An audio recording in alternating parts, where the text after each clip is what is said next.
Hello friends, welcome to March-June 2019 SBR paper question number 4. So here we are going to read the requirements. A. Discuss and contrast the criteria for recognition of assets and liabilities in the financial statements as set out in the current conceptual framework and 2015 exposure draft on the conceptual framework. Right, so we have to discuss and contrast. For what? For the criteria for recognition of assets and liabilities. Now this question is not specifically relating to an IAS or IFRS, right? This is on your conceptual framework. What are the criteria for recognition of assets and liabilities as set out in what you have to contrast for in the conceptual framework 2010 and 2015 exposure draft on the conceptual framework for 7 marks, right? This should be an easy thing if you have gone through both the conceptual framework 2010 and 2015 exposure draft on the conceptual framework for the recognition of assets and liabilities. Okay. And next requirement is discuss how the recognition of assets and liabilities under IAS 12 and IAS 37 are both inconsistent with the definitions in the conceptual framework for 2010 and how certain items of it. Before I go to the next, let me underline assets and liabilities under IAS 12 and IAS 37, right? Both are inconsistent with what definition of conceptual frame 2010 and how certain items recognized in a business combination may not be recognized in the individual financial statements of the group company, right?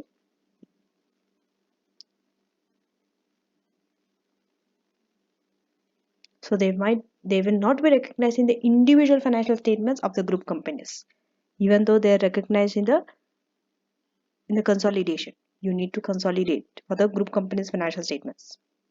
So two things are here for 6 marks again. Coming to part B. For part B, specific case study is there, and according to this, these are the two requirements. Discuss the principles in IFRS 15. IFRS 15 is another standard IFRS which is very frequently it comes. Have to know. This also you can, I would say 99%. 99% chance of IFRS 15. I've seen it comes every year. So be prepared for IFRS 15, all the 5 stages, how you recognize revenue over the time, at a point in time, all those stuff. So discuss the principles in IFRS 15 which should be used by ZTech to determine the recognition of above criteria. Next, discuss how the above criteria should be recognized in the financial statements of ZTech under IFRS 15 for 7 marks. So this also here also you have this flexibility that either you can do your question A first or B part because it's not related. The company is ZTech but scenario is different. But so let us start with A, 7 and 6 marks. Let us read the case study. It's very small, just 5 lines. So in 2015 exposure draft on the conceptual framework, accounting model is beyond the definition and principles for recognition of assets and liabilities. The understandability and the consistent application of these definitions and principles are crucial. However, it appears the standard setters have interpreted the existing definitions differently for many years, and the result is that the conceptual framework 2010 is inconsistent with many existing IFRS standard. So now you have to discuss and contrast the criteria for recognition of assets and liabilities. So before I read the part B's case study, let us answer part A. Okay, you have to talk about both the exposure draft of 2015 and 2010 conceptual framework, how it is different. Okay, so here the exposure draft, you see they have started with exposure draft. It's always better to start with the latest one. You can start the other way around also, there is no issue in that, but most of the time if you see the answer, they always start with when there are standards, when we have an old standard, previous standard and the latest standard. Especially in the conceptual framework, the rule, it's not a rule, but I have seen they start with the latest one first, so that any shortfalls or any drawbacks in the previous one can be shown. You can compare with the current one. Okay, like here, so the exposure draft, ED. proposes to define, now you are giving the definition under this, what are the assets and liabilities definitions. So propose to define recognition as a process of capturing any item which meets the definition of an element. This approach requires recognition decisions to be made by reference to qualitative characteristics of using financial information. Okay, so now the existing conceptual framework specifies three recognition criteria which apply for the recognition of all assets and liabilities. This is there in your existing conceptual framework. It's just a copy paste. Okay, A, B, and C. What is it? A, item is the definition of an asset or liability. For you to recognize it, these are the three criteria. What is it? Item should meet the definition of an asset or a liability. Second, it is probable that future economic benefit associated with asset or liability will flow to. If it's an asset, it will flow. If it's a liability, it will flow from the entity. Probable, that word will be there. Probable. Future economic benefit will flow to or from the entity. Last, asset or liability has a cost or a value which can be measured reliably. These three conditions needs to be met for you to recognize an asset and a liability in the financial statements. Now, existing IFRS do not consistently apply the above criteria, and thus the ED proposes that the elements of the financial statement should be recognized if it provides users of financial statements with. So they are saying that this existing conceptual framework, what happens, existing IFRS standards do not consistently apply the above criteria. That is what's happening. Even though they have given A, B, and C, these are the three criteria, right? But when you apply the existing IFRS standards, they are not consistent with these three. That's why ED proposes that elements of financial statements should be recognized if it provides users of financial statements with these three things. That is 2015 ED is saying A, B, C. What is it?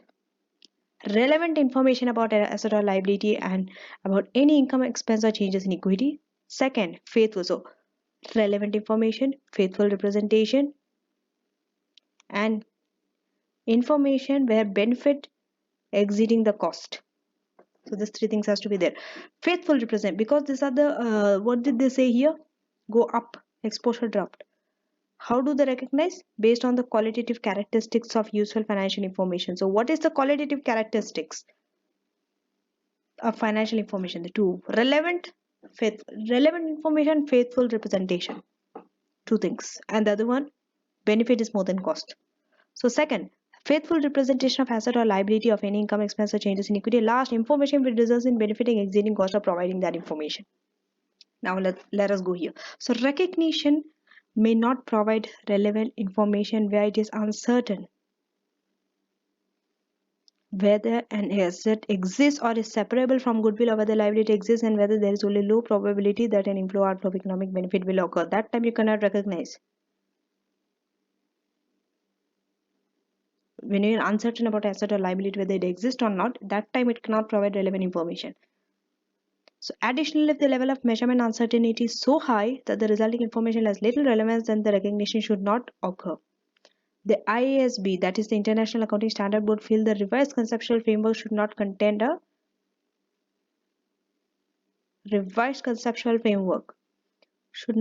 a probability criterion.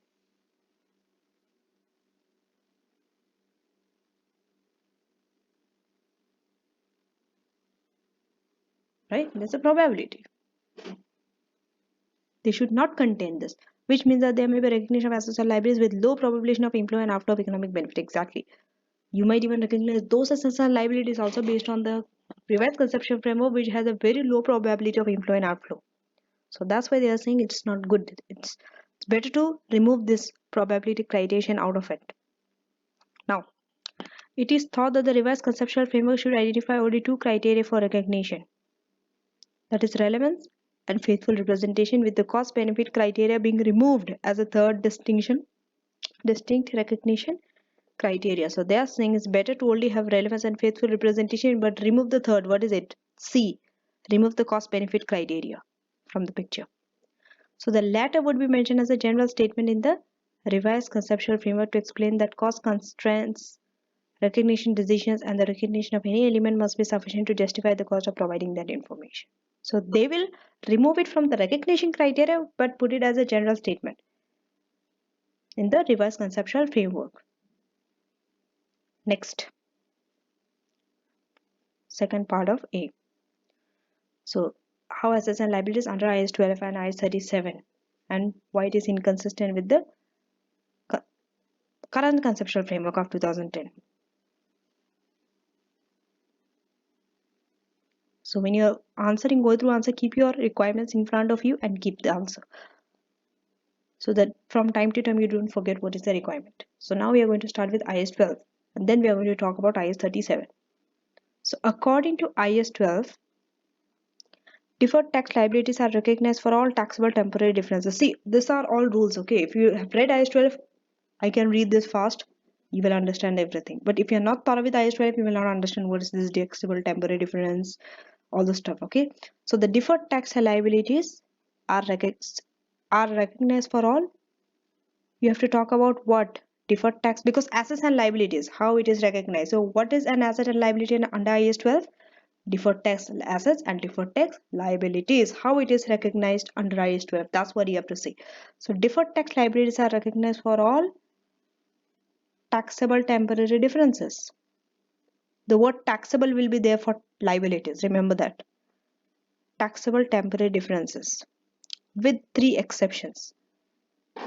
Okay, now for deferred tax asset, because that's a liability, what about deferred tax asset? However, deferred tax assets are only recognized to the extent that it is probable that taxable profit will be available against the deductible temporary differences can be utilized, which the deductible temporary difference can be utilized.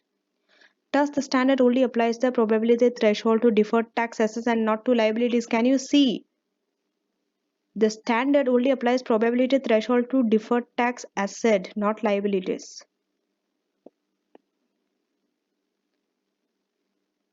So the accounting for deferred tax seems to be based upon the matching principles of what is the accounting for deferred tax? It seems that it is based upon the matching principle of income and tax expense rather than the definition of an asset and a liability, with the result that the model results in deferred debits which are likely to result in tax cash outflows and thus do not meet the criterion of an expected future outflow of economic benefits in conceptual framework. It does not. Can you see? There's a difference. Even though deferred tax asset, right, it does not mean that it's going to result in a tax cash outflow.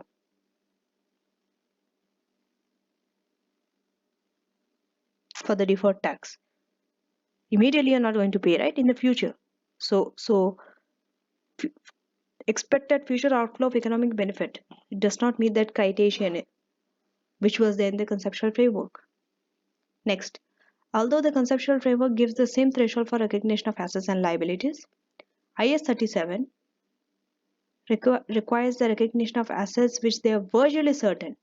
So for the assets they are virtually certain, but for liabilities they are probable, defined as more likely than not. Probable means there's a chance, probability. Probable means it is more likely to happen than not likely to happen, right? So IAS 37 also requires recognition of liabilities for constructive obligations.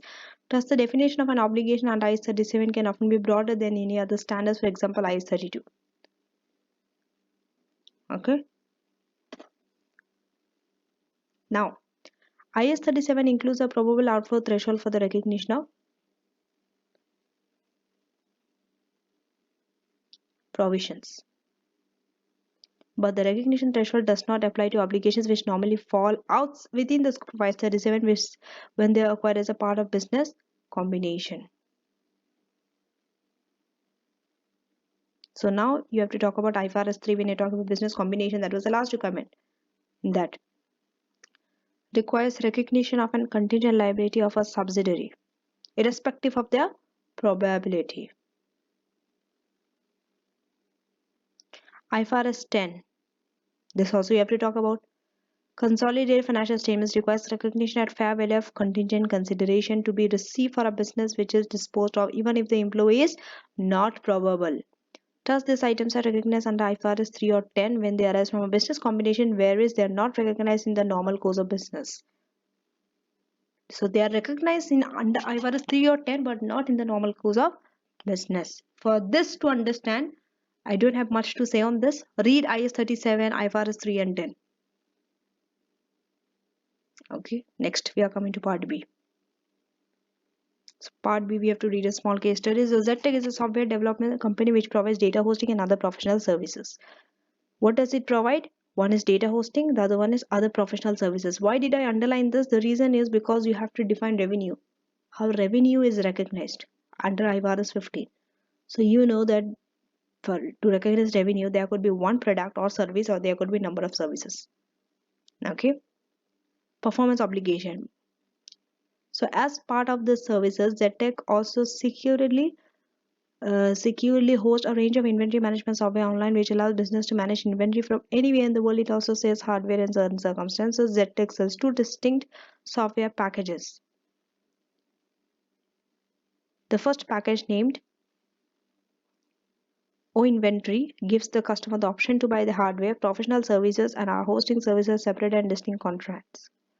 Each element of package can be purchased without affecting the performance of any other element.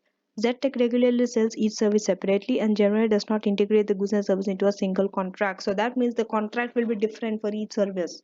It's different. With the second package, Inventory X, the hardware is always sold along with the professional and hosting services, and customer cannot use the hardware on its own. The hardware is integral to the delivery of hosted software. ZTech delivers hardware first, followed by professional services, and finally the hosting services. However, the professional services can be sold on a standalone basis, as this is a distinct service which ZTech can offer any customer. ZTech has decided to sell its services in a new region of the world which is suffering an economic downturn. The entity expects the economy to recover and feels that there is a scope for significant growth in future years. ZTech has entered into arrangement with a customer in this region for a promised consideration of, what is it? 3 million at contract inception. ZTech feels that it may not be able to collect the full amount from the customer and estimates that it may collect only 80% of the consideration. Now required. So first 5 marks, we have to discuss the principles which would be used by the company to determine the recognition of above criteria.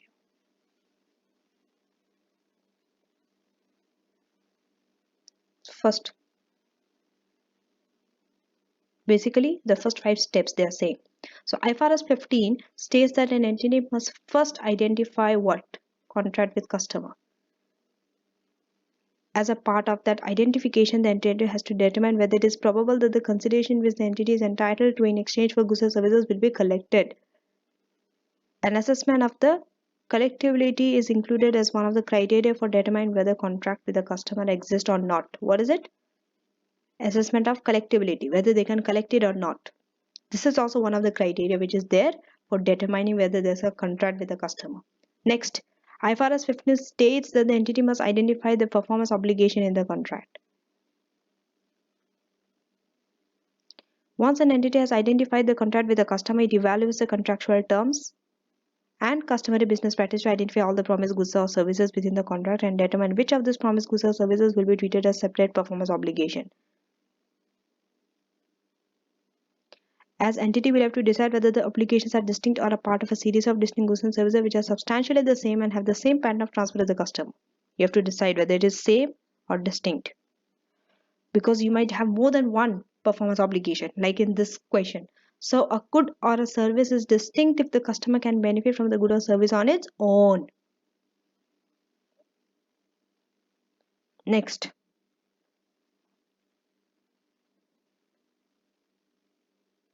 for 7 marks, what is it? Discuss how the above contract should be recognized. Under IFRS 15, how will it be recognized? So here, technology entities often enter into transactions involving the delivery of multiple goods and services. You know, all tech industries and all. Even if you haven't worked there or you're not have so much of experience, but at least you know that tech industries, what are the types of goods or services they provide. They just don't provide hardware. They provide software, they provide some additional services and all. So all this might come in separate different packages, right? So as regard O inventory, it seems, so first you have to talk about O inventory, then about inventory X, two different things. So it seems okay. First thing you have to recognize about technology industry, this is a technology. So technology industries, they deliver multiple goods and services. The reason is because when you're defining the transaction price, when you have multiple performance obligation, more than one, then it will be easier for you to recognize the revenue for each. That's why it's important which industry and how they deliver. So, O inventory, it seems that all of the individual goods and services in the contract are distinct because the entity regularly sells each element of the contract separately. Why is it distinct? Entity sells each element of the contract separately and is not providing the significant service of integrating the goods and services. Also, as the customer could purchase each good and service without significantly affecting the other goods and service purchase, there is no dependence upon individual elements of the service. Thus, hardware, professional service, and hosting services should each be accounted for as a separate performance obligation. One is hardware, the other one is professional service, the other one is hosting service. All these are three separate performance obligations. Now coming to inventory X. When you're defining how revenue will be recognized for each contract, make sure inventory X and O inventory is separate in separate paragraphs. Don't keep it merge it into two single. They're two different things. Inventory X, that's why I'm highlighting also. The professional service are distinct because they are distinct because ZTech frequently sells those services on a standalone basis. They sell them services on a standalone basis. That's why you can distinct the professional services. Okay, if you're not sure about that, let us again go to the case study and see if you kind of forgot about inventory X. See, let us read here. Second package, inventory X. Okay, so inventory X, the hardware is always sold along with the professional and hosting, and customer cannot use the hardware on his own. Okay, here, sorry, we are here. However, the professional services can be sold on a standalone basis, as this is a distinct service which ZTech can offer any customer. That's the reason. Because of this one single line, that's what they also have told. Right? So, however, the hardware is always sold in a combined contract with the professional hosting and the customer cannot use the hardware on its own. That's what we have just read it. As a result, the hardware is not distinct. So, hardware is not distinct, and because the hardware is integral to the delivery of the hosted software, hardware and hosting services should be accounted for as one performance obligation, while the professional services, which are distinct, would be a separate performance obligation. So, there will be two performance obligation. One is hardware and hosting services together. Other one is just professional services. So two. When performing the collectivity assessment, ZTech also, you have to refer the company's name. Don't be so general. Okay, so ZTech only considers the customer's ability and intention to pay the expected consideration. What do they consider? One is the customer's ability, whether they have the ability to pay or not. The other one is their intention to pay or not, the expected consideration. So ZTech has entered into an arrangement and does not expect, you have to tell the facts from the case study. Otherwise, how will you recognize the revenue? Whether they are expected to pay or whether they have the ability. You said, right? ZTech considers the customer's ability and intention. So now you have to tell whether they have the intention to pay or the customer has the ability to pay.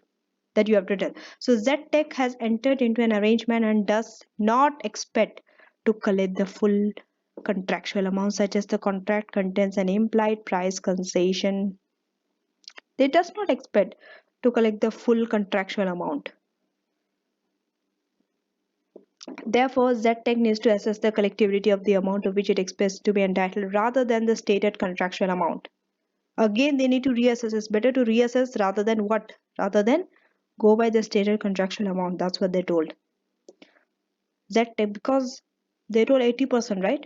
They are entitled. So ZTech assess where collectibility is probable, whether the customer has the ability and the intent to pay the estimated transaction price. ZTech will determine that the amount of which it expects to be entitled is what?